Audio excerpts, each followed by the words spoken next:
ఈ రోజే సబ్స్క్రైబ్ చేయండి, మీ ఫేవరెట్ షోస్ చూడండి.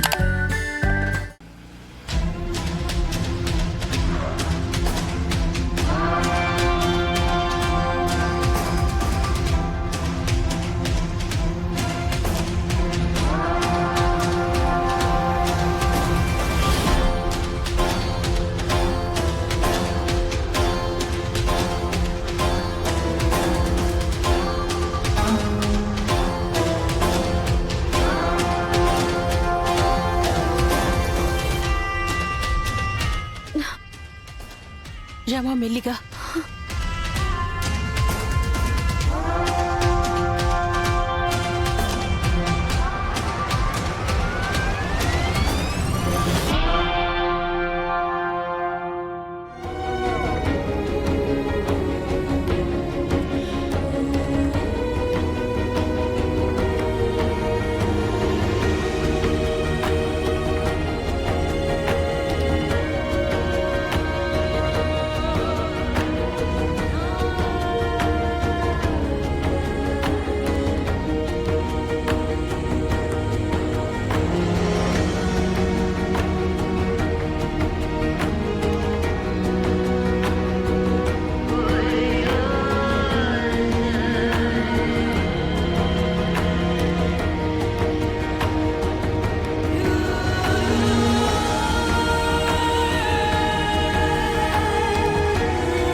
రామా, ఏమైంది? కాలిక కట్టేంటి? ఏమ్మా, హాకీలో దెబ్బలని తగిలియా?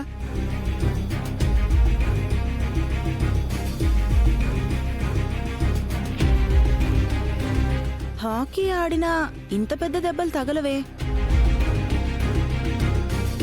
నా మనవరాలకి ఏమైందో ఎవరో ఒకరు చెప్పండ్రా.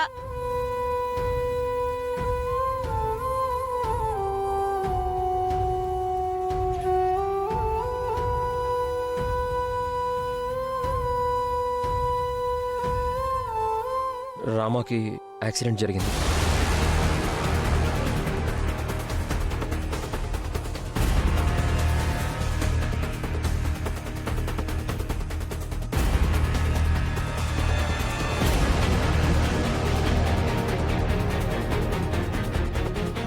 ఎలా జరిగిందన్నయ్య? రాత్రి రామ వాళ్ళ అత్తగారింటికి వెళ్ళేటప్పుడు దారిలో ప్రమాదానికి గురైంది.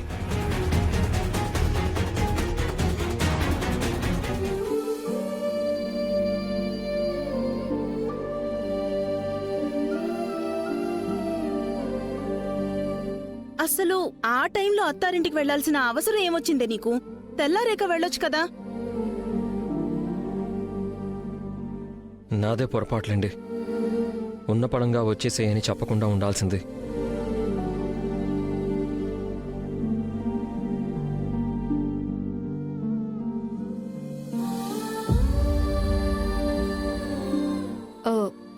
బాధపడకు శౌర్య, ఇలా జరుగుతుందని మనం ఊహించం కదా.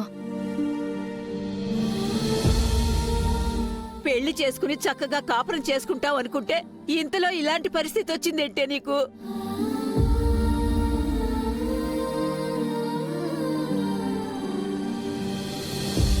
తన మోకాలి దగ్గర బలమైన గాయమైంది. నరాలు చిట్లినందువల్ల ఆ చేతికర్ర సాయం లేకుండా నడవడం కూడా కష్టమన్నారు డాక్టర్లు. అయితే రామలక్ష్మికి ప్రాణమైన హాకీ ఆట ఆడలేదన్నమాట.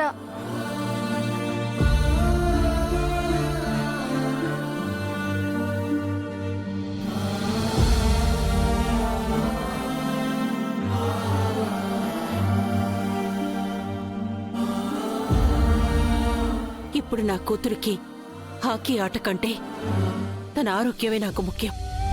తనని ఆట గురించి ఎవరూ ఏమీ అడక్కండి.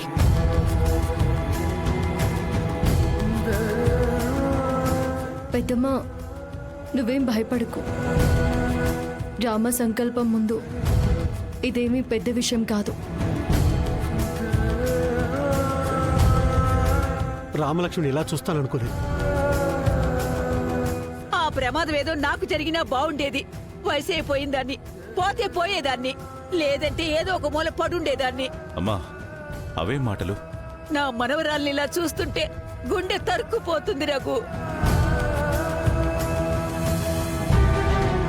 వయసులో ఉన్న ఆడపిల్ల నడవలేని స్థితికి రావడం అంటే దురదృష్టమే కదా అమ్మా. అందుకని తన గాయాల్ని చూసుకుంటూ బాధపడమంటావా అమ్మా? అందరూ తలో మాట అంటే తను బాధపడుతుంది కదా.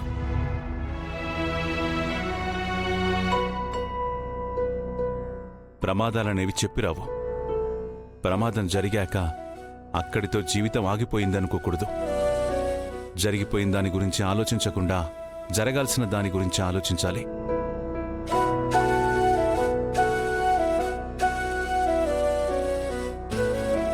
వీలైతే రామాలో భయం కాకుండా ధైర్యాన్ని నింపండి.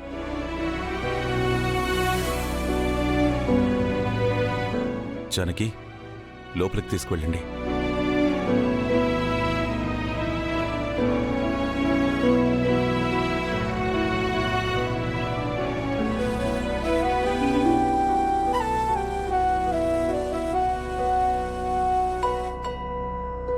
ఒరేయ్, వాళ్ళు లోపలికి వెళ్ళిపోయారులే కాని రామాకేం కాదు. అసలే ఇవాళ నీకు ఆఫీస్కి మొదటి రోజు. ఆఫీసా? వెళ్ళాలిగా, తయారవ్వు. రేయ్, ఆఫీస్కి వెళ్ళాలి కదా. ఆ, వెళ్తున్నామ్మా. పద నాన్న. తొందరగా తొందరగా. ఉఫ్ఫో, ఈ నా కొడుకు ఏదో రోజు ముంచేస్తాడు నన్ను.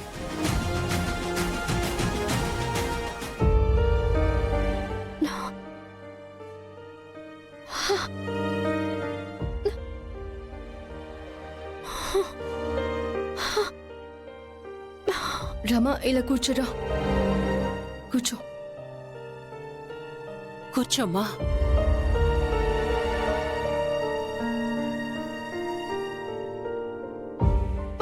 రామా, రామా,